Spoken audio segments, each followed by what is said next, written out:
Hello everyone, mission engineering academy के online platform पर आपका स्वागत है। दोस्तों, लास्ट क्लास में हमने बात की थी power, complex power absorbed by AC circuit और complex power delivered by AC circuit. उसके बाद हमने बात की थी, यहाँ पर हमने क्या लिया था, रेजिस्टेंस और रिएक्टेंस का एक सीरीज कनेक्टेड ब्रांच ली थी। वहां पर हमने क्या देखा था, पावर का एब्जॉर्प्शन कैसा होगा। वहां पर हम एक्टिव पावर को कैसे लिखेंगे, रिएक्टिव पावर को कैसे लिखेंगे और कॉम्प्लेक्स पावर को कैसे लिखेंगे। अब नेक्स्ट हम उसी वो आगे बढ़ाते हुए अब यहाँ पर क्या करेंगे, रेजिस्टेंस और रिएक्टेंस के एक पैरेलल ब्रांच लेंगे और वहां पर हम देखेंगे कि यहाँ पर हम पावर को कैसे लिख सकते हैं। ठीक है, तो लेट्स स्टार्ट। तो मैं लेने वाला हूं यहाँ पर एक ऐसा सर्किट है ना, जो कि क्या होगा, यहाँ पर ये रेजिस्टेंस हो गया और ये मेरा क्या होगा, रिएक्टेंस हो गया। ठीक है, ये दोनों क्या है, यहाँ पर पैरेलली कनेक्टेड है।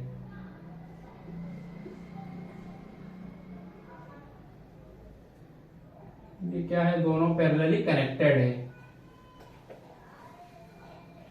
यहाँ पर मैंने क्या दिया, वोल्टेज अप्लाई किया। ठीक है, ये हो जाएगा मेरा वी एंगल 0 डिग्री। यहाँ पर मेरा क्या हो गया, करंट हो गया। ये हो गया मेरा रेजिस्टेंस और ये मेरा हो गया क्या, रिएक्टेंस। ठीक है, अब यहाँ पर क्या है, पैरेलल पैरेलल जब कोई भी एलिमेंट कनेक्टेड होते हैं तो वहां पर क्या होता है, वोल्टेज कॉमन होता है ना, वोल्टेज सेम होता है। अब यहाँ पर मैंने क्या देखना है कि पावर का एब्जॉर्प्शन देखना है, कहां पर, इस ब्रांच में। ठीक है, तो मैं क्या लिखूंगा, कॉम्प्लेक्स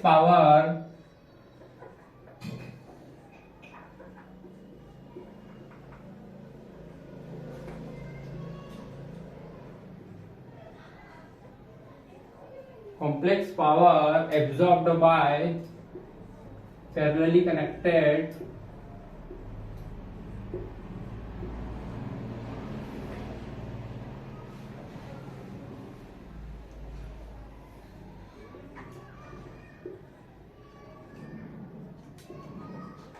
connected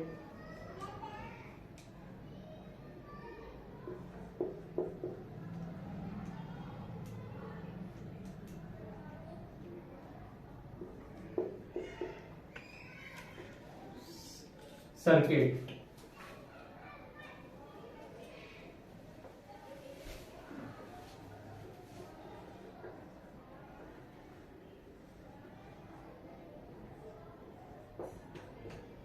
ठीक है, तो यहाँ पर क्या होगा, कॉम्प्लेक्स पावर, तो ये कॉम्प्लेक्स पावर मेरा हो जाएगा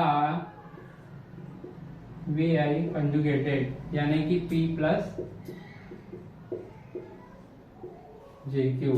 तो यहाँ पर एक्टिव पावर क्या हो जाएगा, तो एक्टिव पावर हो जाएगा यहाँ पर, ये हो जाएगा V² बाय R। ठीक है, और जो रिएक्टिव पावर होगा वो क्या हो जाएगा, V² बाय X। इसी प्रकार मैं कॉम्प्लेक्स पावर को क्या लिख सकता हूं, तो कॉम्प्लेक्स पावर मेरा हो जाएगा V² बाय Z। ये किसके लिए हो गया, तो ये हो जाएगा जब क्या हो, पैरेलल कनेक्शन हो, पैरेलल कनेक्शन। ऐसा है सामने, जब सीरीज कनेक्शन होने पे हमने क्या देखा था, तो जब सीरीज कनेक्शन हो, सीरीज कनेक्शन हो मतलब कैसा, ये मेरा रेजिस्टेंस हो गया और ये मेरा रिएक्टेंस हो गया, यानी ये सीरीज कनेक्शन है। यहाँ पर क्या है, मेरा ये करंट हो गया।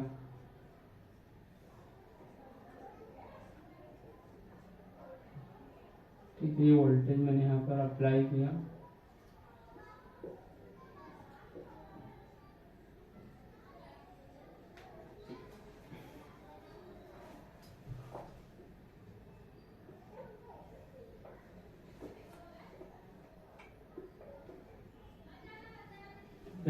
तो इसके लिए यहाँ पर मैंने क्या देखा था, तो यहाँ पर क्या था, वोल्टेज कॉमन है। ठीक है, दोनों ब्रांच में वोल्टेज कॉमन है, तो यहाँ वोल्टेज लिया। सीरीज के केस में क्या होता है, करंट कॉमन होगा, दोनों में सेम करंट फ्लो होगा। तो ये हो जाएगा, मैंने क्या लिया, I² R ठीक है, ये क्या हो जाएगा, वोल्ट एम्पियर रिएक्टिव, ये इसकी यूनिट हो जाएगी। ये I² R, यहाँ पर Q क्या हो जाएगा, I² X और H क्या हो जाएगा मेरा, तो ये हो जाएगा I² J। ठीक है, तो ये हमने देख लिया क्या कॉम्प्लेक्स पावर एब्जॉर्प्शन, ठीक है, बाय पैरेलली कनेक्टेड ब्रांचेस, है ना, जिसमें क्या है एक रेजिस्टेंस है और एक रिएक्टेंस है। तो यहाँ पर इसको हमने एक्टिव पावर को लिख दिया P V square by R, यहाँ पर रिएक्टिव पावर को लिख दिया वी स्क्वायर बाय एक्स से लिख सकते हैं। तो कॉम्प्लेक्स पावर क्या हो जाएगा वी स्क्वायर बाय जेड। ये तो हम पहले ही देख चुके थे, पर एक बार फिर से मैंने रिलेट करने के लिए फिर से सीरीज कनेक्शन में क्या दिखा दिया, पावर का यहाँ पर एब्जॉर्प्शन होगा तो कैसे होगा और इसको हम कैसा लिख सकते हैं। तो ये हो जाएगा I square R watt active power, reactive power हो जाएगा आई स्क्वायर एक्स, और ये कॉम्प्लेक्स पावर, ठीक है। अब नेक्स्ट हम बात करने वाले हैं यहाँ पर एक एग्जांपल की।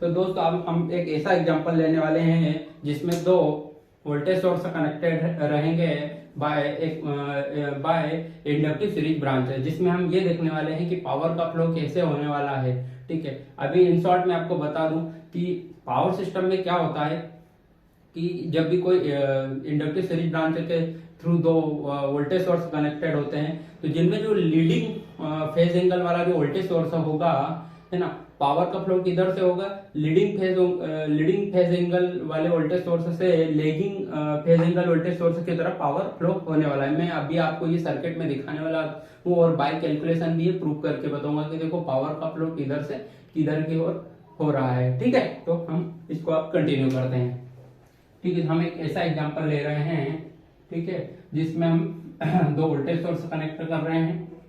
ये वोल्टेज सोर्स है जिसका ये सोर्स 1 हो गया मेरा,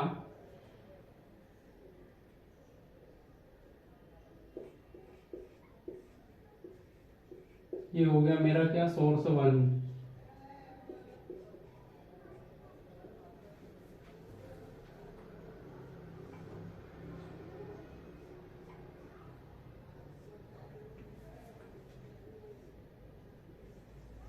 और ये क्या हो गई मेरी इंडक्टिव सीरीज ब्रांच।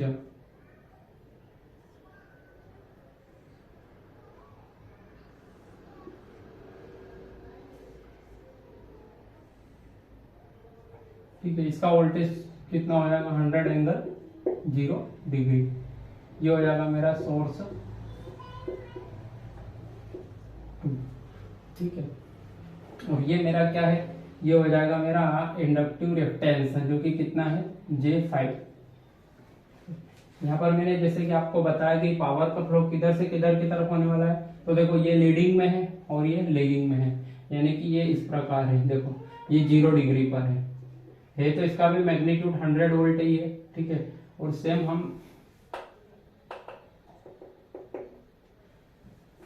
बट यहाँ पर ये कितना है 30 डिग्री से क्या कर रहा है, लीड कर रहा है, ठीक है। यहाँ पर ये कितना हो जाएगा 100 वोल्ट है ये, बट इसका एंगल कितना है 0 डिग्री, और ये कितना है 30 डिग्री पे, मतलब ये लीड है। तो जो पावर का फ्लो होगा किधर से किधर की तरफ होगा, ये हो जाएगा 100 एंगल 30 डिग्री से 100 एंगल 0 डिग्री की तरफ, मतलब यहाँ पर मेरा करंट का फ्लो किधर से किधर की तरफ रहेगा, ये हो जाएगा मेरा करंट का फ्लो, ठीक है। तो यहाँ पर देखा जाए तो ये मेरा एक सर्किट हो जाएगा, ये मेरा सर्किट हो जाएगा, ठीक है। तो यहाँ पर क्या देखा जा रहा है कि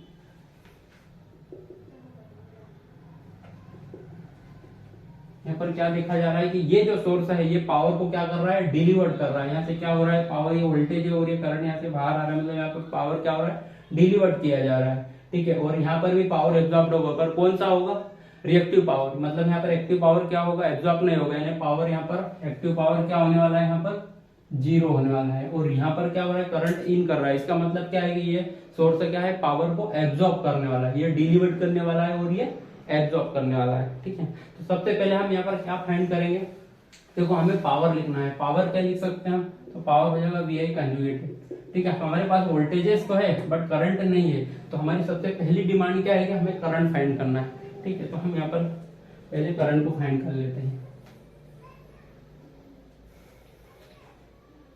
तो यहाँ पर हमारा करंट क्या हो सकता है, ठीक है। तो ये मेरा करंट हो जाएगा यहाँ पर, देखो हायर वोल्टेज, तो हायर वोल्टेज कितना हो जाएगा, ये हो जाएगा 100 एंगल 30 डिग्री से lower voltage minus V1 minus V2 से कितना हो जाएगा 100 एंगल 0 डिग्री, ठीक है। और डिवाइड बाय रेजिस्टेंस क्या है यहाँ पर, इसको हम क्या लिख सकते हैं, J5 ओम। तो ये मेरा हो जाएगा J5। ठीक है। अब हम इसको आगे नेक्स्ट कैसे सॉल्व कर सकते हैं,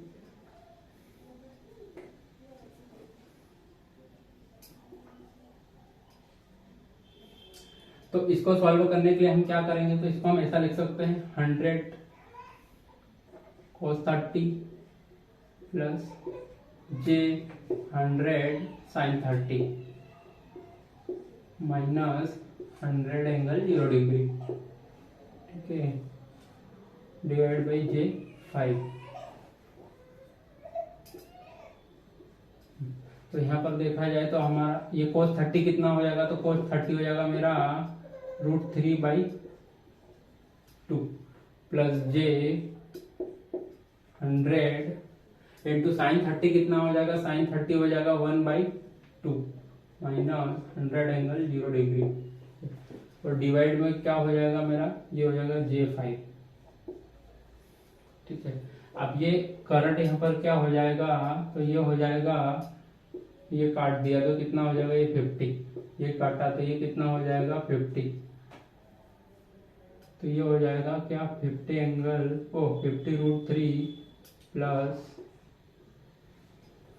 J into 50 minus 100 divide by J5।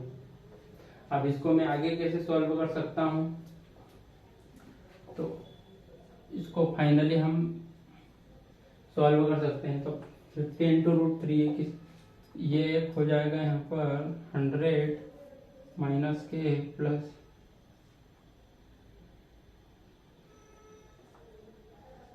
50√3 plus J50, ये मेरा हो जाएगा एक रियल पार्ट और ये इमेजिनरी पार्ट। ठीक है। तो दोस्तों जब हम इसे फाइनली सॉल्व करेंगे तो ये कितना हो जाएगा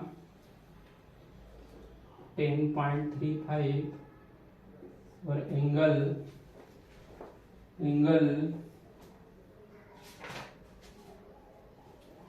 हो जाएगा मेरा ये 15 डिग्री का।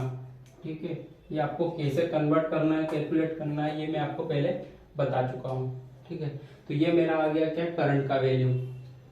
अब हम यहाँ पर ये देखेंगे कि पावर का फ्लो, पावर एब्जॉर्ब जो हो रहा है वो कितना हो रहा है। ठीक है। ये आपको अभी तक का समझ में आ गया कि हमने करंट को कैसे फाइंड किया है। अब हम इसको नेक्स्ट आगे कंटिन्यू करने वाले हैं।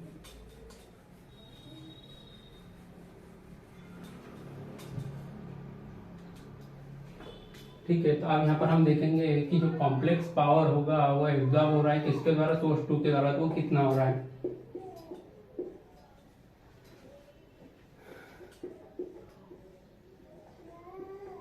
कॉम्प्लेक्स पावर एब्जॉर्ब्ड बाय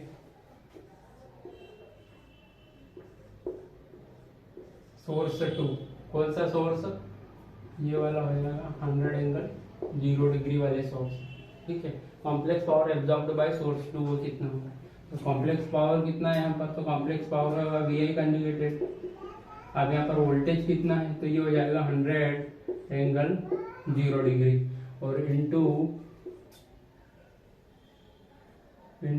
हमारा करंट कितना है, तो ये हो जाएगा जो मैंने आपको बताया था 10.35 एंगल 15, और इसका क्या लेना है हमें, conjugation. Conjugation is nothing but यहाँ पर जो करंट है ना, कंजुगेशन हटाने पे ये क्या एंगल नेगेटिव हो जाएगा, तो ये हो जाएगा 10.35 एंगल माइनस के 15। जब हम इसको सॉल्व करेंगे तो ये क्या निकल के आएगा, ये हो जाएगा 1000। ठीक है। 1000 माइनस J268। ठीक है। ये मेरा एक्टिव पावर हो गया और ये क्या हो जाएगा मेरा रिएक्टिव पावर। तो मैं यहाँ पर क्या बोल सकता हूँ, मैं यहाँ पर ये बोल सकता हूँ कि देखो P क्या है यहाँ पर पॉजिटिव और Q क्या है यहाँ पर नेगेटिव, है ना।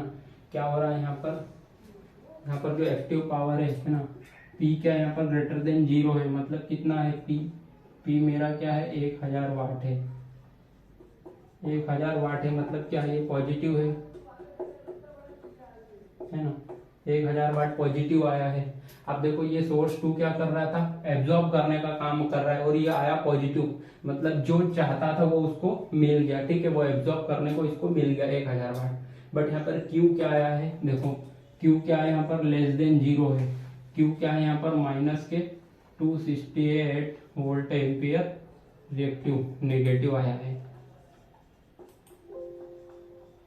अब ये नेगेटिव आया है, इसका मतलब क्या है, जैसे मैंने आपको पहले भी बताया था कि यहाँ पर ये क्या चाहता है एब्जॉर्ब करना, ठीक है, जो हमने सर्किट में भी शो किया गया है, ठीक है, ये नेचुरली क्या करना था, इसको एब्जॉर्ब करना था, है ना। एब्जॉर्ब कब करता, जब यहाँ पर Q पॉजिटिव आता तभी Q को एब्जॉर्ब कर पाता, बट यहाँ पर Q क्या आया है नेगेटिव आया है, इसका मतलब वो एब्जॉर्ब करना चाहता था बट उसको क्या करना पड़ रहा है, डिलीवर करना पड़ रहा है, ठीक है। तो इसका मतलब ये हो गया कि Q नेगेटिव है, इसका मतलब क्या कर रहा है ये reactive power 268 volt ampere reactive क्या कर रहा है, उल्टा डिलीवर कर रहा है, ठीक है।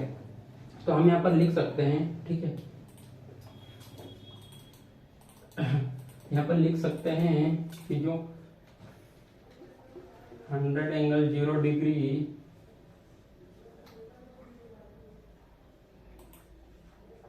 Volt source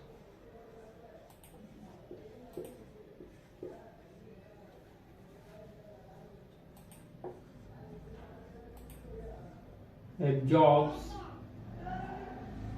1000 watt active power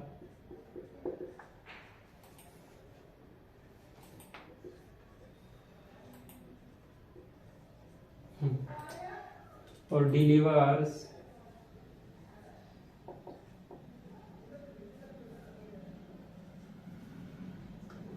268 volt ampere reactive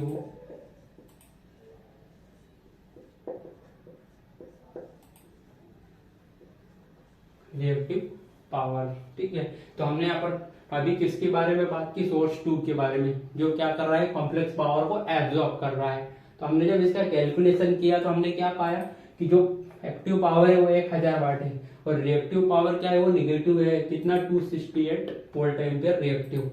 जो हमने देखा कि पॉजिटिव है तो क्या कर रहा है एब्जॉर्ब कर रहा है, जो हमने सर्किट में भी शो किया था। बट ये क्या है रिएक्टिव पावर क्या है यहाँ पर निगेटिव आ गया, ठीक है। अब करना उसको एब्जॉर्ब था बट निगेटिव होने के कारण क्या करेगा, इसको रिएक्टिव पावर क्या करेगा ये डिलीवर करेगा, और कितना करेगा 268 वोल्ट एम्पियर रिएक्टिव पावर क्या करेगा डिलीवर करेगा, ठीक है। तो हम यहाँ पर ये शो कर सकते हैं, ठीक है, यहाँ पर ये शो कर सकते हैं कि ये क्या हो रहा है, यहाँ पर 1000 वाट पावर तो इसको मिल रहा है, ठीक है, बट यहाँ पर इसको क्या करना पड़ रहा है,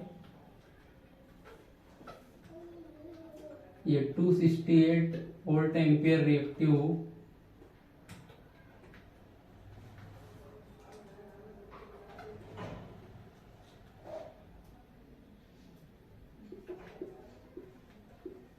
वोल्ट एम्पियर रिएक्टिव ये क्या कर रहा है वापिस इसको देना पड़ रहा है, और 1000 वाट को क्या कर रहा है ये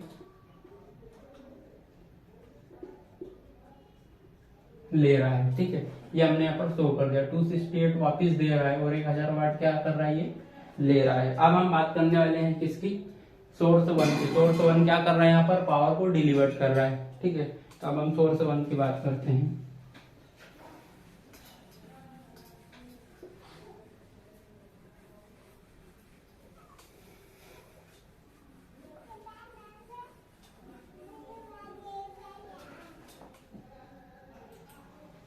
तो ये हो जाएगा, हम बात करेंगे कॉम्प्लेक्स पावर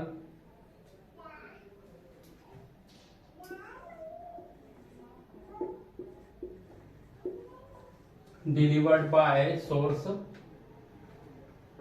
1, जिसका है क्या है voltage 100 angle 30 degree. Again complex power की बात करें तो क्या होगा हमारा, ये हो जाएगा VI conjugated P plus JQ, ठीक है। तो यहाँ पर वोल्टेज क्या है मेरा, तो सोर्स 1 का जो वोल्टेज है वो कितना है 100 angle 30 degree,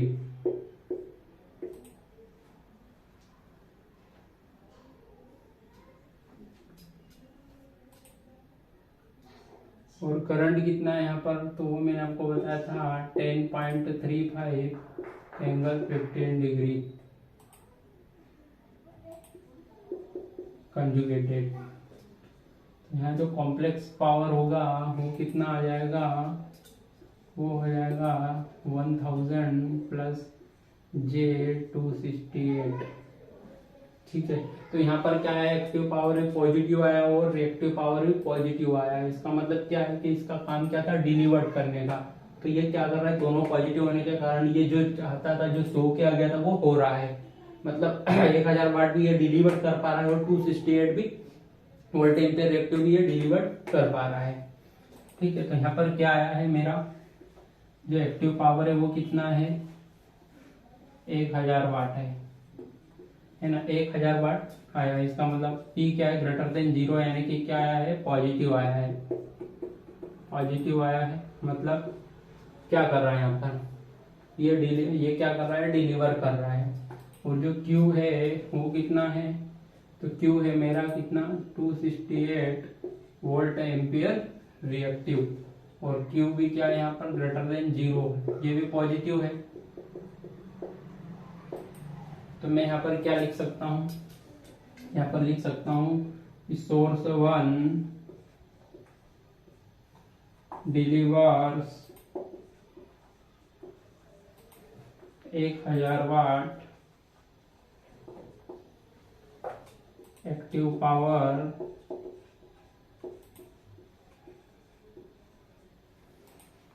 source 1 delivers 1000 watt active power and 268 volt ampere reactive, मतलब ये रिएक्टिव पावर।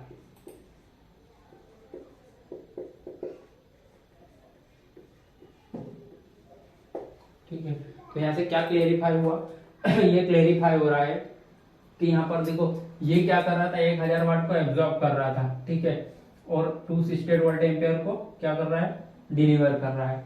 बट यहाँ पर क्या है, दोनों पॉजिटिव है, मतलब ये 1000 वाट को भी डिलीवर कर रहा है और 268 वोल्ट एम्पियर रिएक्टिव पावर को भी क्या कर रहा है, ये डिलीवर कर रहा है। तो यहाँ पर क्या हो रहा है, मैं ये बता सकता हूँ, ठीक है, कि ये क्या कर रहा है, ये भी क्या कर रहा है, 268 वोल्ट एम्पियर रिएक्टिव को क्या कर रहा है, डिलीवर कर रहा है, और 1000 वाट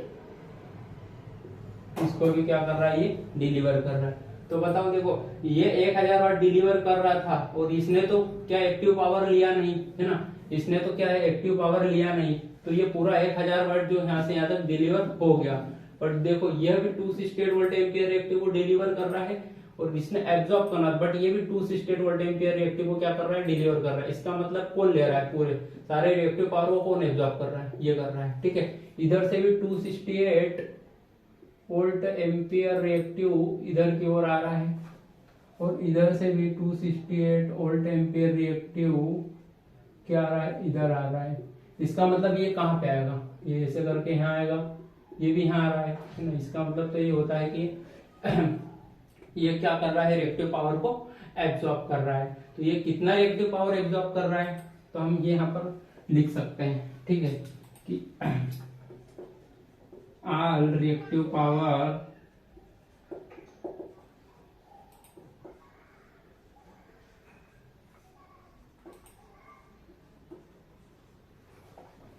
absorbing by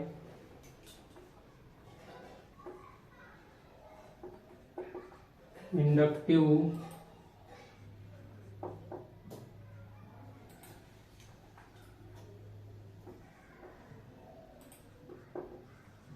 series branch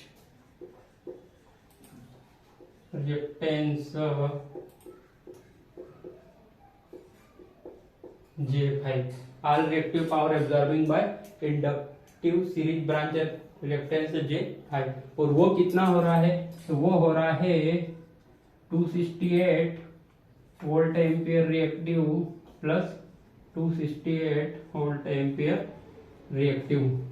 तो कितना हो जाएगा ये 268 volt ampere reactive plus 268 volt ampere reactive, तो ये हो जाएगा, देखो ये कितना हो जाएगा, 8 और 8 कितना हो गया, 16, 6 और 6 12 और 1 13, 2 और 2 4 और 1 5।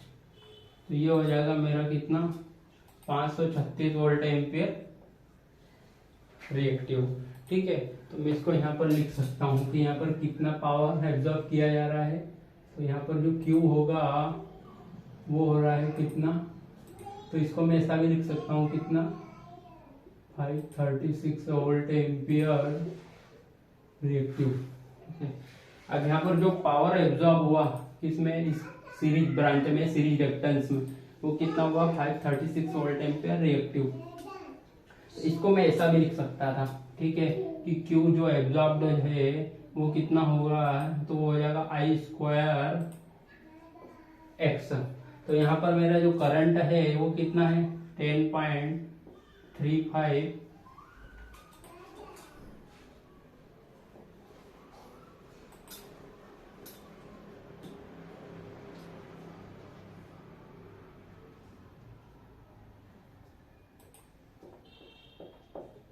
डिग्री का स्क्वायर इंटू एक्स कितना है मेरा J5।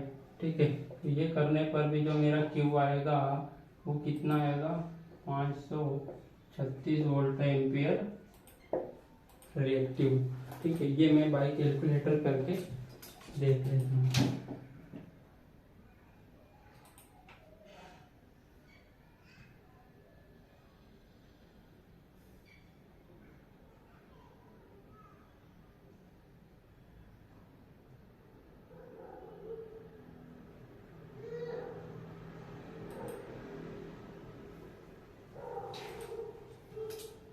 ठीक है, तो मैं इसको डायरेक्ट मैग्नीट्यूड के फॉर्म में लिखूंगा।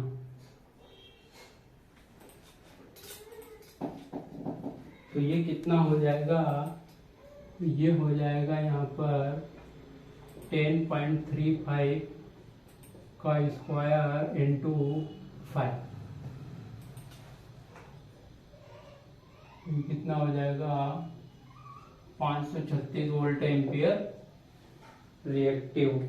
ठीक है, तो ये अप्रोक्स आएगा 536, एग्जैक्ट 536 नहीं आएगा, अप्रोक्स ये हो जाएगा 535.6 ऐसा कुछ आने वाला है। ठीक है, तो ये यहाँ पर हमने क्या किया, पावर एनालिसिस यहाँ पर हमने कंप्लीटली देख लिया है। ठीक है, कि यहाँ पर ये सोर्स डिलीवर कर रहा है, ये सोर्स क्या कर रहा है, एब्जॉर्ब कर रहा है। ठीक है, मैग्नीट्यूड दोनों का क्या है, सेम है, इसका भी 100 वोल्ट है, इसका भी 100 वोल्ट है। पर जब पावर का फ्लो किस कारण से यहाँ पर पॉसिबल हो पाया, तो पावर का फ्लो जो पॉसिबल हुआ वो हुआ सिर्फ किसके कारण, फेज एंगल के कारण। ठीक है, जनरली डीसी में हम क्या देखते हैं कि यदि दोनों वोल्टेज सोर्स जो है वो यदि सेम हो तो पावर फ्लो नहीं होगा। जैसे फॉर एग्जाम्पल, जैसे देखो हम डीसी में क्या करते हैं, डीसी में क्या करते हैं कि देखो यहाँ पर भी ये वोल्टेज सोर्स है 100 वोल्ट का, और यहाँ पर भी क्या है 100 वोल्ट का। और मान लो मैंने यहाँ पर एक रेजिस्टेंस कनेक्ट कर दिया, तो यहाँ पर करंट क्या होगा, तो यहाँ पर देखो यहाँ पर क्या होगा, हम इधर से करंट को ऐसा मानते हैं, इधर फ्लो हो रहा है और ये कितना है 5 ओम है। ठीक है, तो यहाँ पर क्या होगा, यहाँ पर करंट क्या हो जाएगा, जीरो हो जाएगा। क्यों जीरो हो रहा है, क्योंकि this voltage minus this voltage divide by 5, तो कितना होगा 100 माइनस 100 जीरो। बट एसी के केस में ऐसा नहीं होता है। एसी के केस में क्या होता है कि irrespective of the magnitude of the phase voltage, ठीक है, मतलब इसका जो वोल्टेज मैग्नीट्यूड कुछ भी हो, ठीक है, यदि यहाँ पर क्या है फेज एंगल यदि डिफरेंस आ रहे हो तो यहाँ पर पावर का फ्लो पॉसिबल हो जाएगा। यहाँ पर क्या है, पावर का फ्लो पॉसिबल नहीं हुआ। अब करंट जीरो हुआ तो पावर क्या होगा, V इंटू आई, तो पावर क्या हो गया, पावर भी जीरो हो गया, मतलब पावर का फ्लो नहीं होगा। इन केस ऑफ डीसी क्या हो रहा है कि यदि दोनों का वोल्टेज सोर्स का मैग्नीट्यूड सेम हो तो पावर का फ्लो नहीं होगा, पावर जीरो होगा। But in case of AC ऐसा नहीं है ना, एसी के केस में पावर का फ्लो पॉसिबल होगा चाहे मैग्नीट्यूड सेम हो। ठीक है, बट यहाँ पर क्या होगा, यदि फेज एंगल में डिफरेंस आ रहा है तो यहाँ पर पावर का फ्लो पॉसिबल होगा। और पावर फ्लो का डायरेक्शन कैसा रहेगा, तो पावर फ्लो का डायरेक्शन हो जाएगा यहाँ पर लीडिंग फेज वोल्टेज से लेगिंग फेज वोल्टेज की तरफ। ठीक है, तो हम यहाँ पर लिख सकते हैं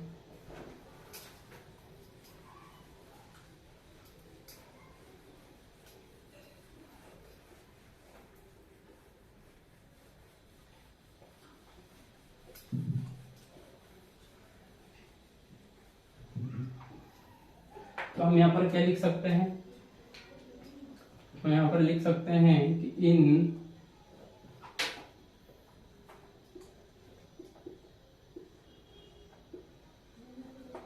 power system with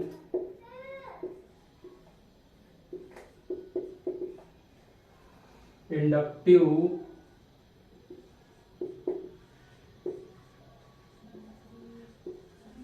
series branch,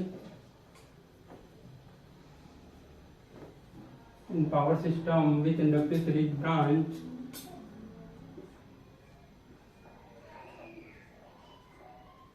power में एक्टिव पावर हम लिखेंगे क्या, active power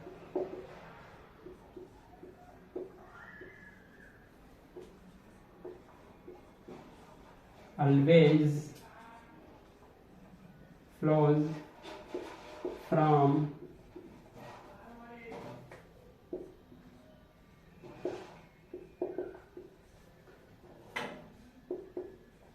leading phase angle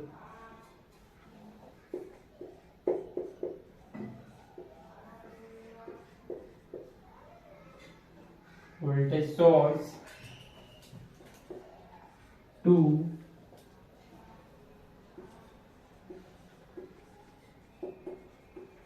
lagging phase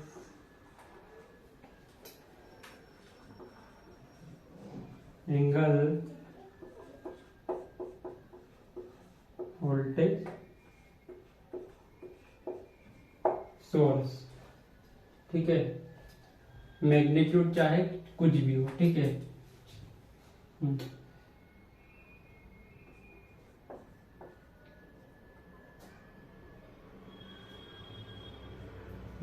फिर मैग्नीट्यूड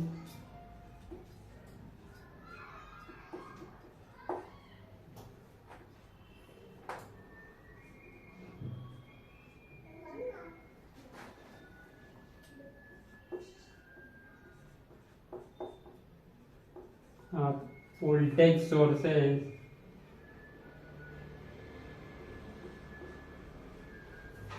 एक समान भी क्यों ना हो,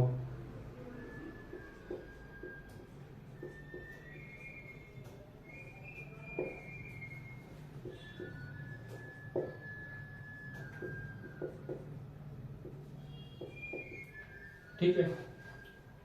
तो ये हमने कब देखा, ऐसा ऐसा कब पॉसिबल होगा, जब क्या हो, यहाँ पर ये ब्रांच क्या हो, इंडक्टिव ब्रांच हो, ठीक है। तब ऐसा पॉसिबल होगा कि जो एक्टिव पावर होगा वो फ्लो होगा from leading phase angle voltage source to lagging phase angle voltage source, ठीक है।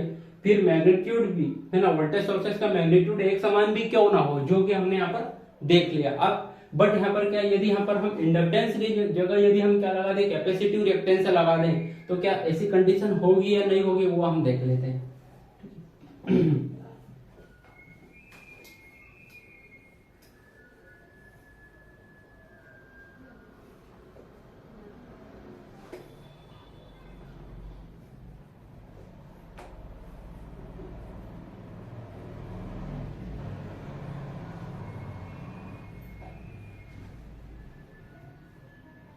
ठीक है, यहाँ पर हम क्या देख रहे हैं कि यहाँ पर हमने वोल्टेज सोर्स लगाया जो कि मान लो कितना है, 100 एंगल 30 डिग्री का, और यहाँ पर मैंने क्या लगा दिया, एक कैपेसिटिव ब्रांच लगा दी -j5, और यहाँ पर एक मेरा ये वोल्टेज सोर्स हो गया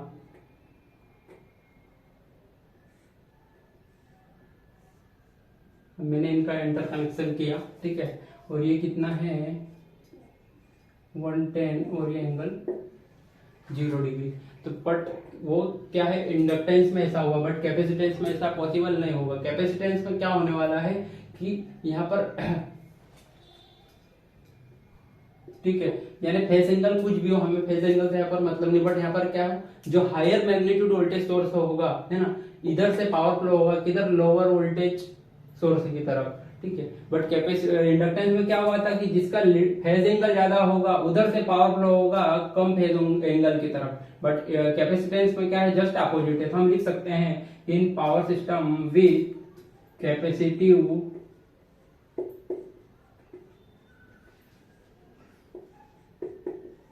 series branch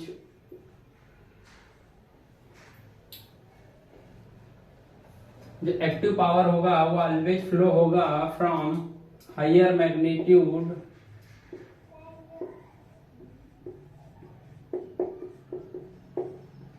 to voltage source to lower voltage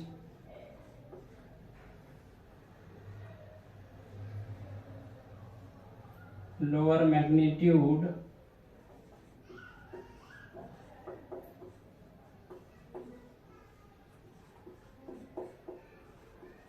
voltage source. फिर फेज एंगल आप वोल्टेज सोर्स एक समान भी क्यों ना हो। ठीक है, तो ये सारा कंसेप्ट समझ में आया क्या? ये पावर का फ्लो हमने देखा है ना, leading phase angle voltage source से lagging phase angle voltage source की तरफ। कब? जब यहाँ पर क्या हो, इंडक्टिव रिएक्टेंस कनेक्टेड हो। ठीक है, ये हमने देख लिया। और फिर हमने क्या है, कैपेसिटेंस के लिए भी बात कर ली। ठीक है, अब हमारा ये पूरा पावर एनालिसिस जो हो गया वो कंप्लीट हो गया है। अब हम नेक्स्ट बात करने वाले हैं क्या, टाइप्स ऑफ कनेक्शंस की, जिसमें हम स्टार कनेक्शंस को ब्रीफली या पूरा विस्तार से बात करने वाले हैं। देन हम डेल्टा कनेक्शन की बात करेंगे। ठीक है, फिर उसके बाद हम बात करेंगे स्टार टू डेल्टा कन्वर्जन की करेंगे, है ना, वो किसमें, हम थ्री फेज सिस्टम में बाइपोलर और रेक्टेंगुलर हम कैसे डील करने वाले हैं, इसके बारे में हम बात करने वाले हैं। ठीक है, तो अभी हम लेक्चर को यहीं पर फिनिश करते हैं, कंप्लीट करते हैं। अब हम नेक्स्ट लेक्चर कल देखेंगे, कल बात करेंगे इसके बारे में। ठीक है, तो थैंक यू दोस्तों। जय हिंद, जय भारत। हमारे चैनल को लाइक करें, शेयर करें, सब्सक्राइब करें। Thank you.